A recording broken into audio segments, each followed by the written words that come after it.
Hello, everyone. Honestly, there's a very huge revolution, silent, but a real huge revolution that is happening in the northern part of the country, especially where people are coming out to openly challenge Malams, and all of that. Usually, religious, rulers are given so much respect that irrespective of what they said, even when people don't agree with them, they usually don't do it openly in the northern part of the country and Nigeria really over time or all over. But right now, in the northern part of the country, you're finding out that challenges are going on where people are sort of like coming out to sort of like, no, this is not, they're not accepting it. We saw during that whole protest of end bad governance where some Malas were coming to say one thing or the other. Literally, some of them were almost lynched up, were almost beaten up. The youth are challenging. You're finding more youth younger generation in the northern part of the country really standing up and speaking out and showing their anger very, very well. I'm seeing a tweet here from someone that is 7.77 at X Asaria. That's the handle. It's on X, a post on X, and he said today at Guzape Mosque. That was yesterday. So he wrote it yesterday. He said today at Guzape Mosque during khutbah, the Imam Sani Jingir start praying for the late Emir of Zuru. Somehow, it quickly turned into prayers for Tinubu and Kashim. Clearly a subtle campaign.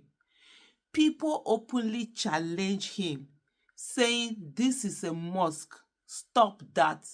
Many ended up leaving. Then someone else called Mustafa Shehu, on top of that ad, they say, you didn't tell the whole story. He was chanting Muslim ticket in the mosque. I felt so disgusted, said this Mustafa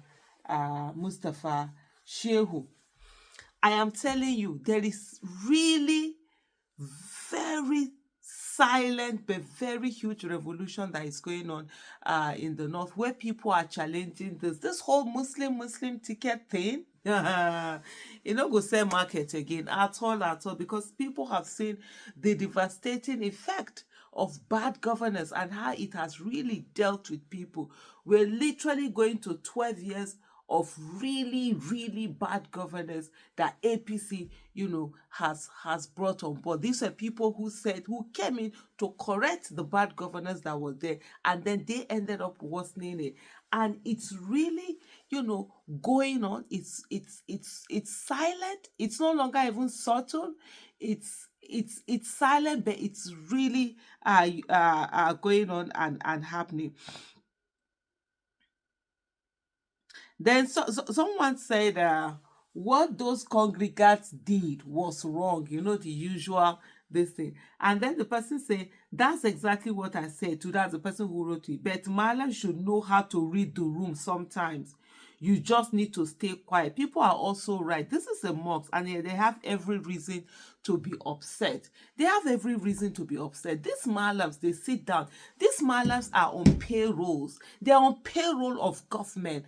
Mosques are being given monies.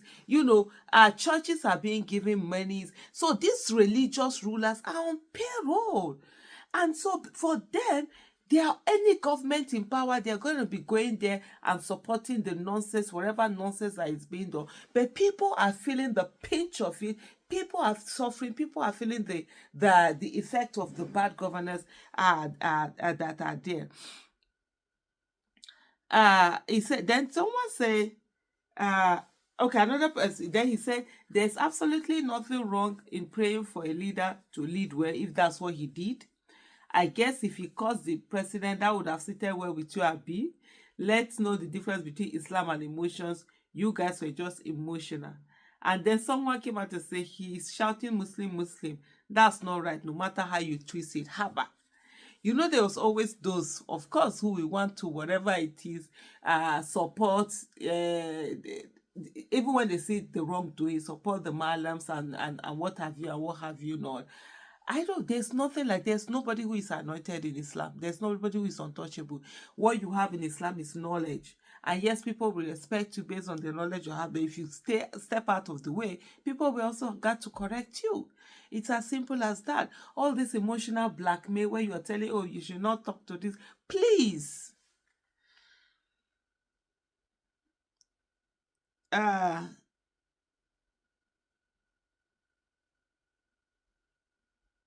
Then this one say, what kind of prayer was it? Let's not jump into a conclusion. If you pray for them regarding Nigeria and how the Lord should guide them in their leadership, etc., then it's fine. Anything else is just agenda of his. And let's not generalize it by saying it's Izala and their ways. I've not seen anybody that have said that. He's of the comments I've read so far, he's the first one that I say seeing that. Then he said that here it says, meanwhile, those shouting are wrong if it's during Kotuba. If it's not during Kotuba, what they're supposed to do is to advise him secretly not to use member for that. We should all learn how to relate with leaders. The leaders have not learned how to relate with us. It is us that should constantly learn how to relate with leaders. Leaders are decided to lead and they don't know how to relate. And I tell you, it's becoming more and more. And one of the things about this whole thing is the fact that they don't get it that there's a younger population, a higher number of younger population. This population are not thinking the same way their parents are thinking. This population have access to social media, even if they are not educated, even if they've not been allowed to go to school or Islamic schools. They have access to social media. They see what's happening in the outer world. They see what other people are doing, and they're learning fast. So it's not like before where you have those that were like, oh, they can't talk.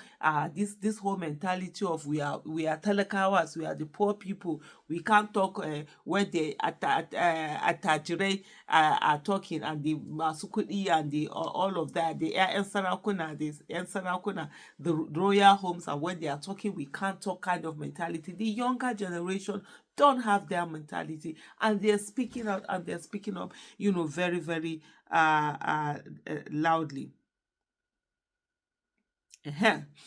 Then this person, Dr. Taiwo, said, this is where we Muslims are getting it wrong in Nigeria. 33 Muslims were killed in Katsina. It's now over 50 due to the failure of government. Yet, Imams keep telling us to vote for these corrupt, failed, wicked, oppressive leaders. How has the Muslim ticket helped the lives of Muslim Ummah? And this is it. How has it helped? People are dying, people are being killed. I'm sure he didn't sit down to talk about the people that were killed in Katsina. Their lives don't matter. They are not Muslim enough, they are not Northern enough, because they were killed in Katsina, and they were killed with those who say they are Muslims. But then you're coming here to come and tell us that, oh, people should be you sort of like subtly campaigning for an illegitimate and failed government that hasn't done anything in place. But anyway, that revolution is sweeping, and sooner or later, by the grace of God, Nigeria will work in our lifetime.